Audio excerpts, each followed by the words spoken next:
Come with me to replace a condensing unit on the roof. Let's go.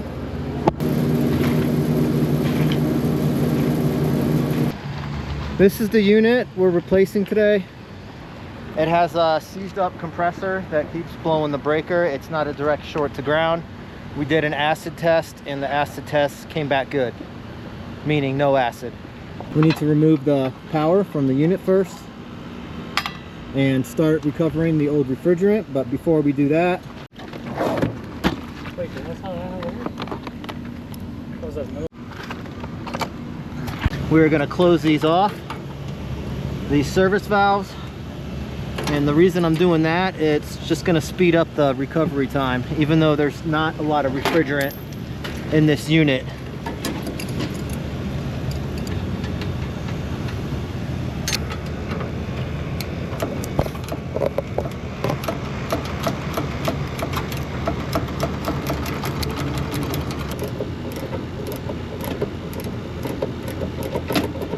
Next, I'm going to hook my gauges up.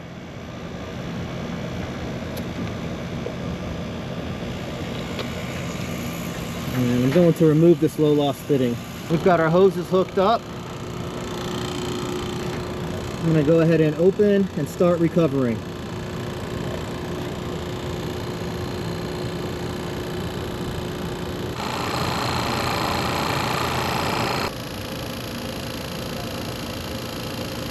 I'll leave a more in-depth video in the description on recovering refrigerant. Check out that link, but let's unhook all of the power. So the breaker's off, but I'm going to check with my tester just to be sure. And our contactor is in. So that means that this low voltage 24 volt is energized. So we don't want to rub this against any ground or it will blow up the transformer. And you could also just go downstairs and turn the power to the thermostat to the off position if you want to be safe. Just going to cap that.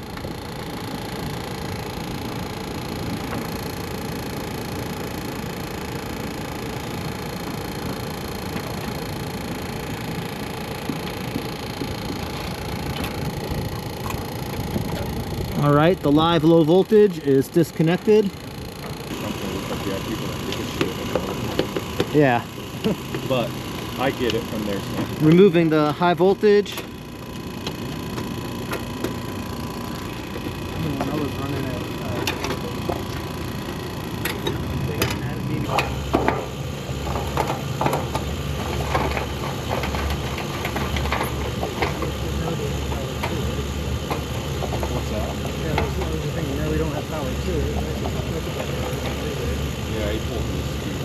That's your low voltage. That's a completely different set of wires than this. yeah, and then that's your high, right? Yeah, this is high voltage. Yeah.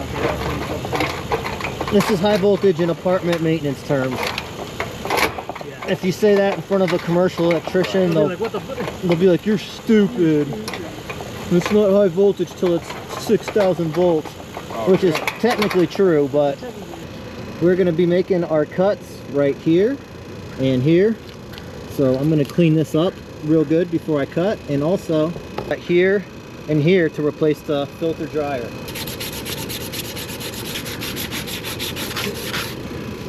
All the refrigerant is out of the line set.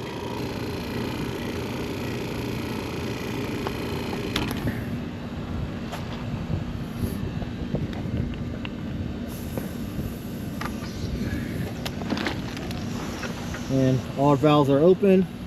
And there's just a little residual left in there. So this system is now empty. We can get the gauges out of the way. And before I cut, we've got to do one more thing. These are all bolted to the uni-strut. So we've got to unbolt this condenser. To get to the bolt, we got to take off the top.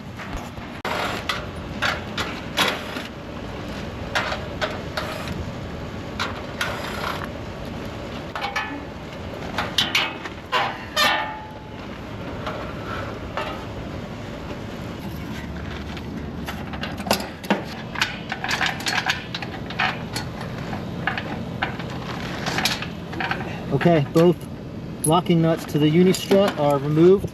And once I know that it's nice and straight, then I'll start putting a little bit of pressure on it every turn. Oh, that's Michael Jackson in the 2000s right now, the Pepsi commercial. Okay, now we can remove the unit.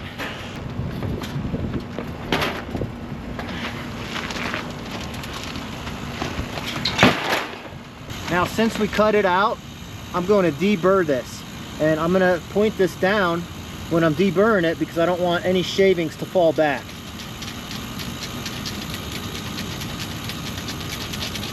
Same thing with the liquid line.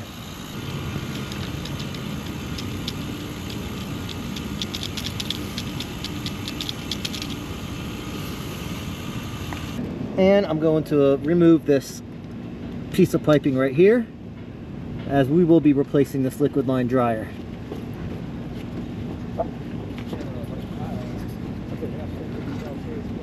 But now I'm used to it, so it doesn't bother me. But if it's just something that needs to just be put in as a work order, Bench or whatever, right? yeah. Look at my phone's blowing. I know. I have to mute it sometimes.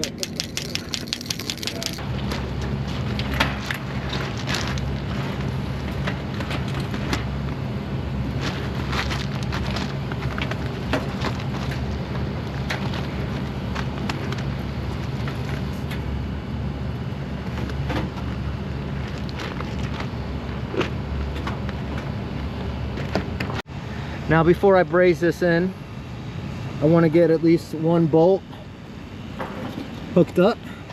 So I'm just going to line that hole up. Kind of hard to see on the camera, but I'll have to remove the fan motor cover. And this is going to fit nice. Yeah, I like it. Yep, and just set that to the side so we can run a bolt down in there. Kevin's strapping up that condenser right there. I'm going to go ahead and prepare the liquid line.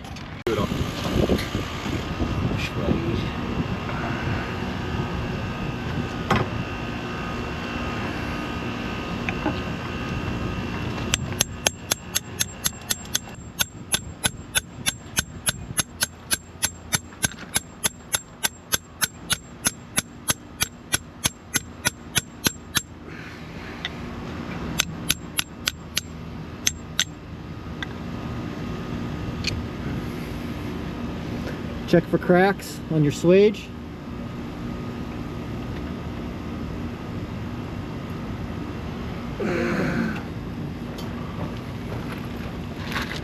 The refrigeration cycle, if you know it, you know which way this should be going.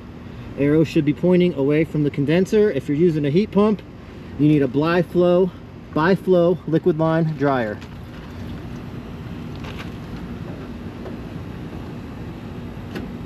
And everything is deburred, and we're almost set for brazing, but we got to do a couple more steps. I've got 2 rags here that are soaking wet, and I want to wrap these valves and wrap them tight.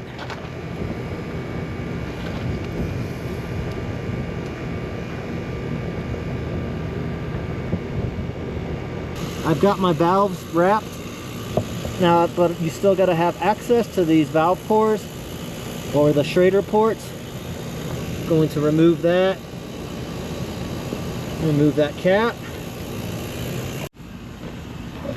Next, I'm gonna start hooking up my nitrogen flow meter, flow regulator. This one is bulky, but I really like it a lot.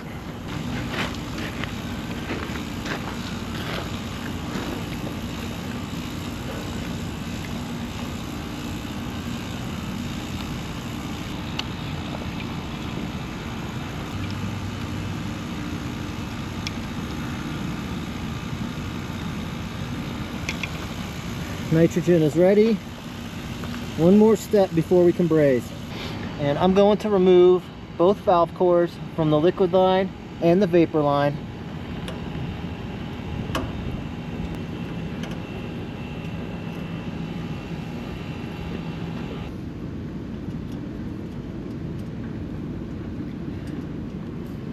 Now I'm going to take my nitrogen hose and hook it up Wherever, either side, it doesn't matter.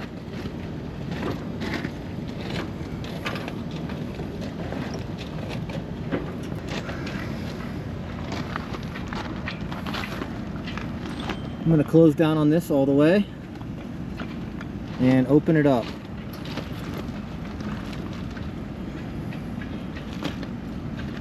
And I want to purge all of the air out of that line set. I don't want anything in there. And I'm just going to let that go for a couple of minutes on purge. And if you do this way, your vacuum is going to be deeper and faster. And now we're going to set this to braze. And we're going to leave it at that when we braze. I have very little acetylene left, so I have to make this quick, and I'll explain what I'm doing while I'm brazing.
Pull that sulfos over, just like that.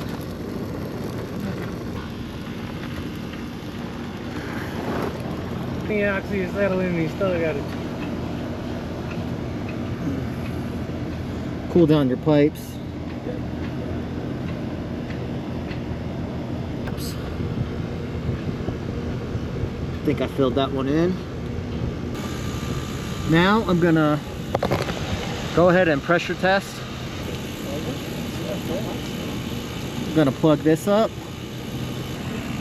Yeah, like what you want to settle is a heavy with the acid. All right, we have 200 pounds of nitrogen in the line set. Now I'm gonna soap bubble all my connections. And if there's any micro leaks, this will show.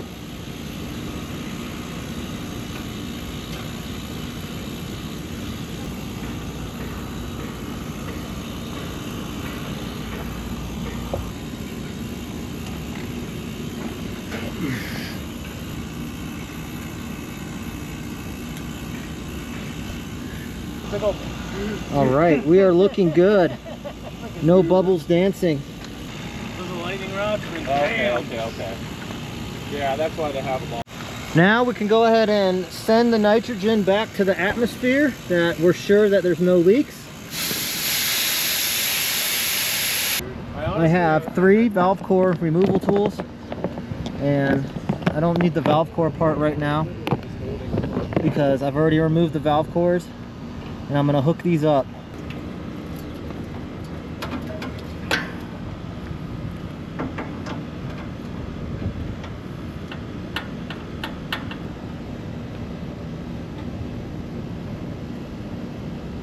Alright, make sure that I can still open and close it, and you want that fairly tight, but you don't want to smush down on the O-ring.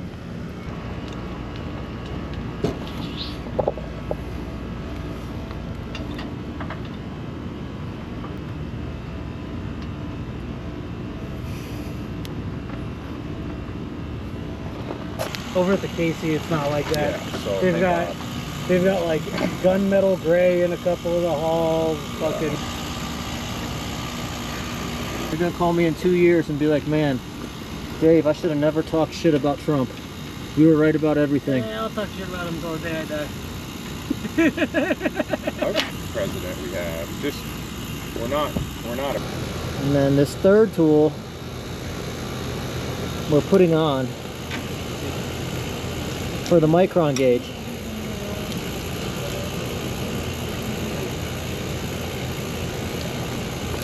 That way I can isolate the micron gauge.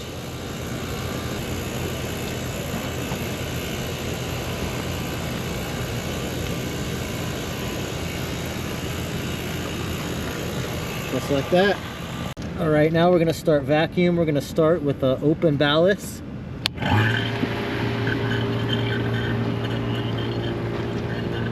And open our valve core removal tools.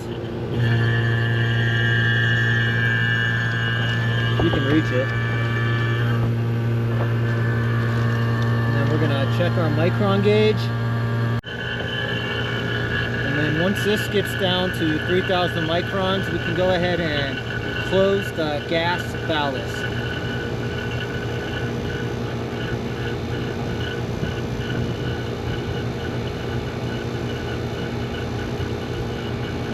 Alright, I'm going to go ahead and shut down on the ballast now. And this is specific just to this vacuum pump.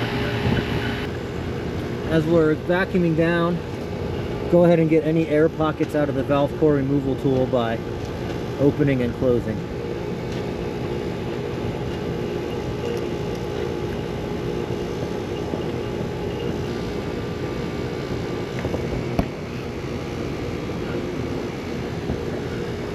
And now we can start hooking up the electric.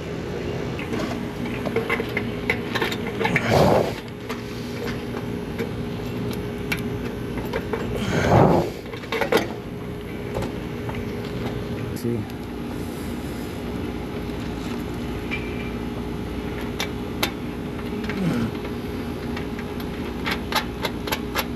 to get wire nuts that are Right, an inch big. an inch big. So I'm grabbing the wire nut with my wire cutters, and I pull it that I've ever dealt with, because I've never had electrical zaps like that where it literally shot the fucking clippers out of my hand. Well, the dryer plug was like, I think those are 240 or 420. They should be 220 or 240. I just know the shit flew out of my hand. I said, clean to bake it. I'm like, cool. And the conduit out to the street on the trailer home, and we had to, make sure it's tight. Torque wrench.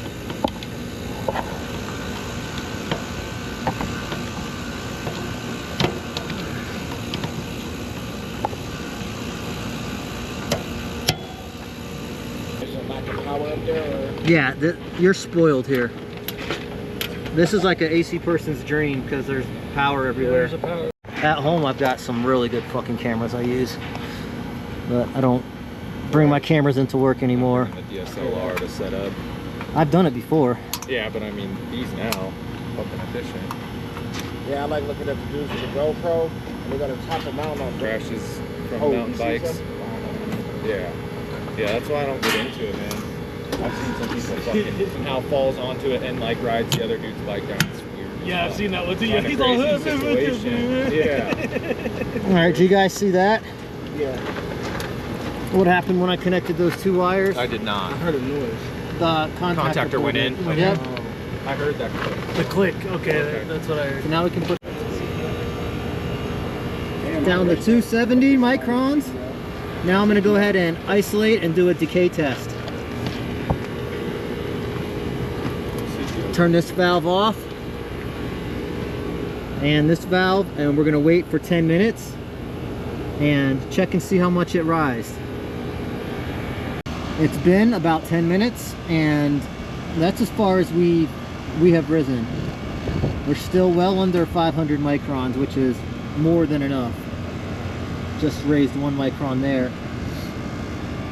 So what I'm going to do now is I'm going to brake vacuum.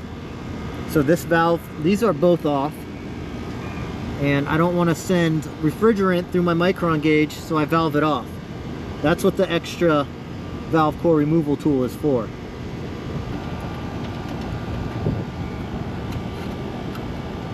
Remove these caps.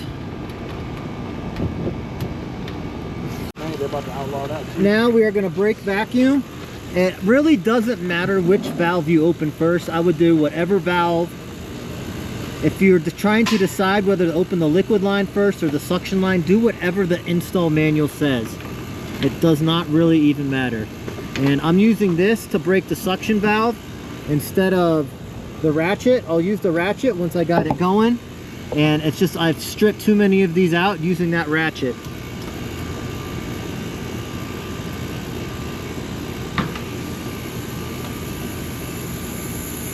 With that cracked open, I'm going to go ahead and open the liquid line now.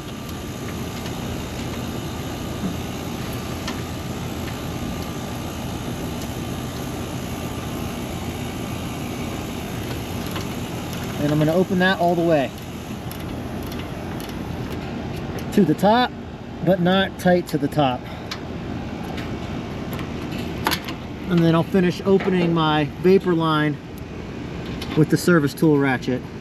This one doesn't even fit in there. It has to be modified. So this is going to take a while until it gets high enough up to where I can use the ratchet. Vapor line all the way open.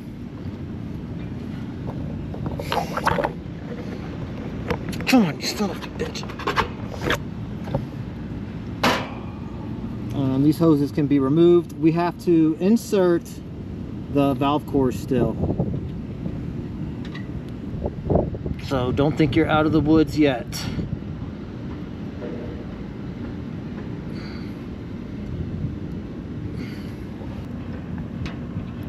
All right, now if someone can hand me. So what do you think about this new propane-based shit they're gonna change everything to? That's fine for me. I do everything right, so it doesn't bother me. Yeah, they just change it to be more efficient, right? Most times they're implementing something better. Well, it's not super flammable either. So I had to do an HD meeting at my last job. It was like an hour meeting with our head HD rep of the region. The only part that he said is going to be a stickler is the condensers are actually built different with fail-safe, so it doesn't explode. So if you got an old unit, you gotta swap the whole. You gotta swap the whole system out down into the unit. Oh Jesus! Because there's fail safes on the Aquathers too. It's like a different system. And then we're gonna do the same thing for the other side, the liquid line. So it's not by it. Yeah. Fucking 20 fucking full like state to R22. Yeah. Like I've seen no upgrade. They be calling him. You sell me a couple pounds? Now when putting on these caps,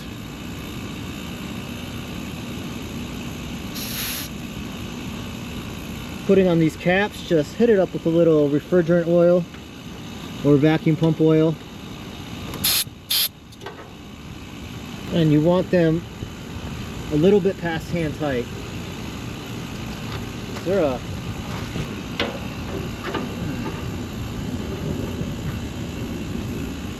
right there, because it will leak out most likely at some point if you don't tighten it.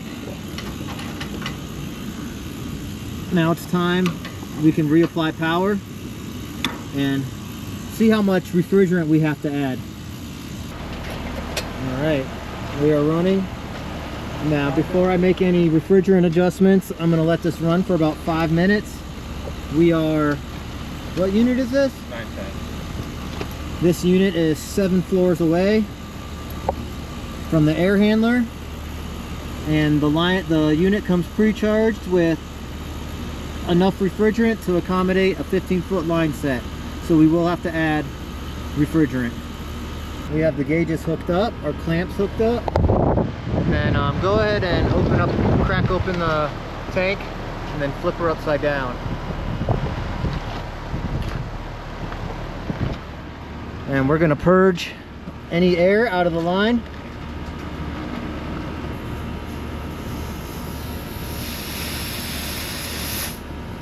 Alright.